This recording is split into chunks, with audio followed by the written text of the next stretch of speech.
I'm the Director of Education and Advocacy for Campaign Life Coalition. I'd like to thank all of you for being here today. So the kids made these, so we're just going to hand them out, and it would probably be good since people are very photogenic, but even more so if they're hanging on to one of these. No problem. So thank you for coming today. I'd like to thank the organizers. I'd like to thank Fiata. I'd like to thank Hands Off Our Kids. So today I'm going to share a story, one of hope, I hope. Across the street is the Dufferin Catholic District School Board.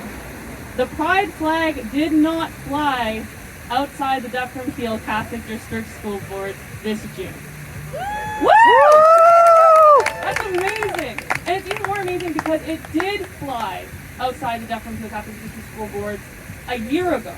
So we were actually able to change things at the board. And I'll admit, I didn't think it was possible. I've delegated to the Dufferin Catholic District School Board 4 times now. And each time I felt like my delegation wasn't received with an open mind, that they'd already made up their minds before I delegated. So this is a story of perseverance, of grassroots engagement. So like I said, the Dufferin Catholic District School Board used to allow the flying of the pride flag outside its Catholic Education Center, outside a few select schools. The pride flag is still displayed inside the schools, but there was a change over the past year, which would just require like specific approval for the flying of specific flags. Essentially, the Canadian flag flies outside of the school board office, outside of other schools. That's, of course, not controversial at all. So when the trustees found out that because of this internal change to their flag policy, the pride flag wouldn't be shown in June, naturally there was a scramble. Oh my gosh, we must rectify this immediately. So it was a subcommittee meeting, and they had a vote to tweak the policy to ensure that the pride flag gets raised again. And this vote succeeded 9-2. 9-2. And I want to especially thank Trustee Paula Demetto-Giovanazzi and Trustee Herman Valoria, because they voted against this. And they deserve our gratitude for the courage that they displayed in the school. But the vote was 9-2. And they actually had Trustee Herman Valoria put forward a motion to explicitly exclude the flying of the pride flag from this additional flags motion. And that was also voted down 9-2. But this was a subcommittee meeting. And so they needed to vote again at a regular board meeting. So they especially wanted to get this pride flag flying as soon as possible. So they scheduled an emergency board meeting a week later. This was an emergency in their eyes, that harm was being done to students by not flying the pride flag. This is how ridiculous it was. So we mobilized a variety of groups. Campaign Life Coalition, also Citizen Go, Gregory Tom Fisher will be speaking later, Hands Off Our Kids, Action for Canada, Right to Life Mississauga and area. There's so many groups involved in getting parents and stakeholders to that board meeting. And I went, and like I said, I delegated 3 times previously, did not feel heard, and I didn't expect to win. But I felt like it was my duty, just out of principle, go, make your arguments. At least we can say that we tried. We tried to prevent the flying of the pride flag. And a bunch of other people delegated, the parents were there, the stakeholders were there, and again, a week prior, they had voted 9-2 to fly these additional flags, to fly the pride flag. And so when the time for the vote came, not only did I see Trustee Paula Demetto-Giovanazzi and Trustee Herman Valoria sit down, but I saw another trustee was also sitting, and another trustee was sitting. The final vote was 6-3 against the flying of the pride flag. We went from 9-2 in favor to 6-3 against. There were a couple of people missing. And that is incredible.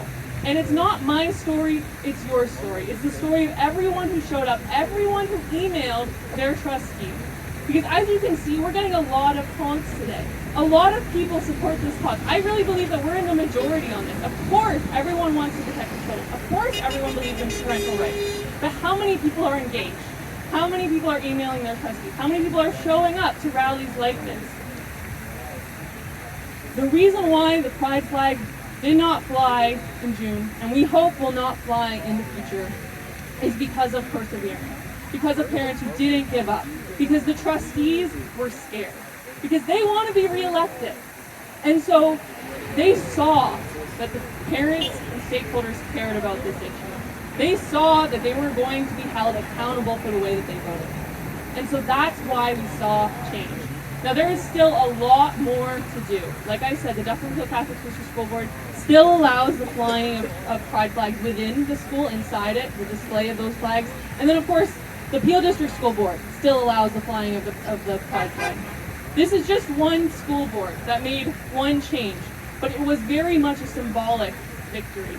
And symbolic in a good way, in the sense that everyone was brave, because the Dufferin Catholic District School Board used to fly the pride flag, and now it doesn't. And if it could happen there, how many other boards could it happen at? Because this is a school board of over 80,000 children. This is the second largest Catholic school board in Ontario. And we were able to see change there. So we can see change there. The media was terrified. There's so many interviews, so much coverage over what they saw. And we'd like to see it happen again and again and again. And it only happens if you remain engaged. So the next municipal election is going to be in 2026. But the mobilization happens now. Email your trustees, call your trustees, find out where they stand. Are they going to defend parental rights? And if not, find someone else in your community who you think can run. I know we all get tired of politics, and it can be very disheartening. But if we remain engaged, then we will see a difference. So find the people in your community who, again, would make for a good candidate, who's going to defend children, who's going to defend parents. And then, again, this is happening at the municipal level, but as we know, it also affects the provincial level and the federal level. So again, ask your politicians where they stand on these issues, on parental rights, on the family.